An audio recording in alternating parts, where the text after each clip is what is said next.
నమస్తే, మీ అందరికీ స్వాగతం. చివరి వీడియోలో మేము సర్వికల్ స్క్రీనింగ్ గురించి మాట్లాడాము. ఈ రోజు మేము సర్వికల్ క్యాన్సర్ గురించి మాట్లాడుతాము. సర్విక్స్ మరియు గర్భాశయానికి మధ్యలో ఉంటుంది. ఈ క్యాన్సర్ గర్భాశయ కణాలు అంటే గర్భాశయం చాలా పెద్దగా పెరుగుతుంది. ఈ కణాలు పెరుగుతున్నప్పుడు ఒక ముళ్ళు ఏర్పడుతుంది. దానిని ట్యూమర్ అంటారు. మొదట ఈ క్యాన్సర్ ఎలా వస్తుందో మాకు తెలుసు. మీరు చాలా తొందరగా శారీరక సంబంధం కలిగి ఉంటే లేదా మీరు చాలా మందితో శారీరక సంబంధం కలిగి ఉంటే ఈ క్యాన్సర్ వచ్చే అవకాశం పెరుగుతుంది. సర్వికల్ స్క్రీనింగ్ ఈ వ్యాధి మీ శరీరంలో ఉందో లేదో చెప్పగలదు. సర్వికల్ క్యాన్సర్ యొక్క లక్షణాలు ఇలా ఉంటాయి.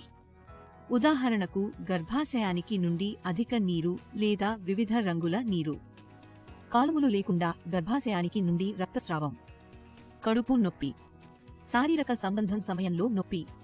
మీరు ఈ క్యాన్సర్ యొక్క లక్షణాలను సులభంగా చూడకపోవచ్చు. అందువల్ల మీరు శారీరక సంబంధం కలిగి ఉంటే 21 నుండి 65 సంవత్సరాల మధ్య ఉన్న మహిళలు సంవత్సరానికి ఒకసారి సర్వికల్ స్క్రీనింగ్ చేయించుకోవాలి. సర్వికల్ స్క్రీనింగ్ సమయంలో ఫలితాలు పాజిటివ్ అయితే కోల్పోస్కోపీ అని పిలువబడే పరీక్ష చేయబడుతుంది.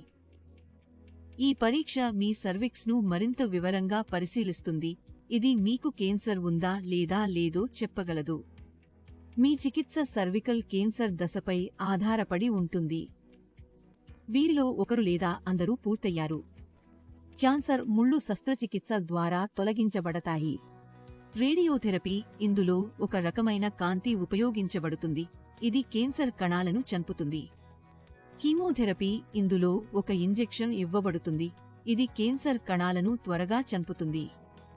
సర్వికల్ క్యాన్సర్ నివారించడానికి గైనకోలాజిస్టులు మీకు ఒక వ్యాక్సిన్ తీసుకోవాలని చెబుతారు, అంటే ఒక ఇంజెక్షన్.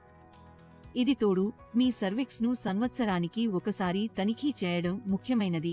తద్వారా క్యాన్సర్ త్వరగా నిర్ధారించబడుతుంది మరియు వెంటనే చికిత్స చేయబడుతుంది.